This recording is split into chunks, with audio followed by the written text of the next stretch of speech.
Thank you, Laska Hirlock, and thank you, Minister, for being here. I am today raising the UN Convention Against Torture, which is an extraordinarily important international treaty which governs Ireland's obligations to protect its citizens from all forms of torture and ill treatment. Ireland signed OPCAT in 2007, but now, 12 years later, we are yet to ratify it, meaning we are not bound to comply with its requirements. My first question, therefore, Minister, is when is Ireland planning to ratify this instrument?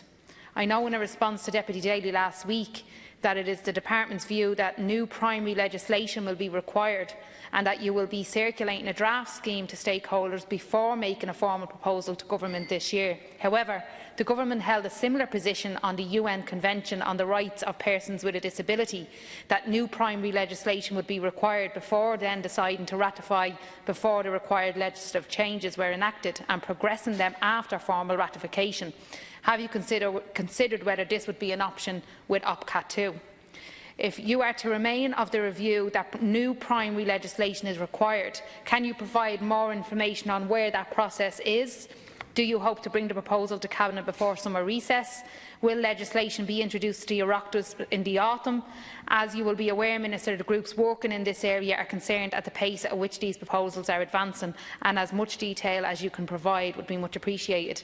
As you will also be aware, Minister, the key and most crucial part of the Convention is the optional protocol, which requires states to, quote, set up, designate or maintain at the domestic level one or several visiting bodies for the prevention of torture and other cruel, inhumane or degrading treatment or punishment, which are known as national preventative mechanisms. States are then required to allow unfettered access to all places where persons are deprived of their liberty to those national preventative mechanisms. In the light of our history in Ireland of unlawful detention and institutional abuse such as the Magdalen laundries, we need to get this inspection process right. Independent and regular inspections in institutions and care settings shine a light on otherwise hidden or closed spaces, often the common thread of abuse. We also need to broaden our understanding of the deprivation of liberty outside of traditional detention sentence, PRISM, and consider health and social care settings, including immigration detention centres, direct provision centres, psychiatric hospitals and nursing homes. My point in saying this, Minister, is that the current system is in need of reform, and it is through ratifying OPCAT that we can introduce new inspection regimes, but also improve, reform and consolidate the existing regimes. It is my understanding that you are currently considering appointing a single body to conduct inspections in all deprivation of liberty settings, potentially the prison inspector. I'd really ask you to consider alternatives to this option. What we need is a sector-by-sector mechanisms with experience and expertise doing the inspections within their own sectors. HICWA have expertise with health and social settings, the Children's Ombudsman with children-related settings and so on. We need the experts overseeing their own sectors for real and effective oversight. These individual sectoral mechanisms could then be coordinated by a single body, with the Irish Human Rights and Equality Commission being an obvious choice to coordinate these efforts. I'd be happy to work with you on any of these proposals. They are all doable and practical and will see OPCAT implemented here in Ireland to the highest possible standards. I look forward to your response. Thank you. Senator Minister. Thanks very much, Hirlock, and on behalf of Minister Flanagan, who sends his regrets, I would like to thank Senator Rowan for raising this very important matter in the House.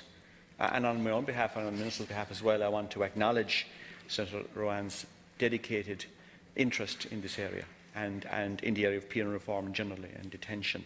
It is a very important issue, and thank you for raising it and keep raising it. Ireland, as the Senator has said, has signed the optional protocol to the UN Convention Against Torture in 2007, but is yet to ratify this instrument. The protocol is in addition to the UN Convention Against Torture, which Ireland signed and ratified a number of years ago. This government is fully committed to this convention and have fully participated in all that its ratification entails. This additional protocol is preventative in nature and provides for the establishment of a national preventative mechanism or mechanisms which would inspect facilities where a person is held involuntarily. Though the Department of Justice and Equality has been tasked with progressing legislation so far, this protocol can be ratified. This instrument impacts on a number of sectors, including health, defence, children and youth affairs, as the Senator has indicated.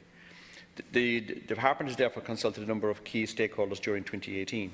These stakeholders comprise those organisations with policy or operational responsibility in respect of inspection arrangements across the ambit of the National Preventative Mechanism regime provided for in OPCAT, which, as I have already stated, goes beyond the justice sector. Additionally, stakeholders included advisory and advocacy organisations with expertise in this area have also been consulted. In doing so, the Department has sought the views of these stakeholders on the Irish Human Rights and Equality Commission's research in 2017 into the implementation of OPCAT in Ireland. This research was very much welcomed and comprised a comprehensive report on what should be the primary considerations for the State in making progress towards ratification and implementing of OPCAT. The last of these submissions was received in April 2018. Since then, officials have met a number of stakeholders, including the Inspector of Prisons, who was appointed last year. It is intended that the Inspector and her office would have increased resources to carry out OPCAT-type inspections in the justice sector. Late last year, the Irish Penal Reform Trust, in conjunction with the Irish Council for Civil Liberties, held a round-table discussion in relation to the implementation of OPCAT.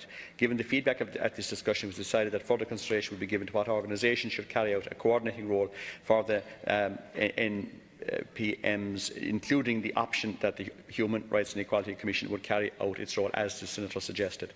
The Department are now in the process of finalising the relevant draft scheme of the Inspection of Places of Detention Bill. This will be the vehicle to put in place legislative provisions necessary to enable the ratification of OPCAT. It is intended that it will provide for a network of NPMs in relevant sectors. It will also provide for a coordinating mechanism to assist these and liaise with relevant stakeholders in implementing OPCAT. In finalising the draft scheme, every consideration will be given to the proposals which were conveyed during the consultation process, including which organisation should coordinate the NPMs. I know the Minister Flanagan intends to circulate this scheme to stakeholders for their comments as soon as possible.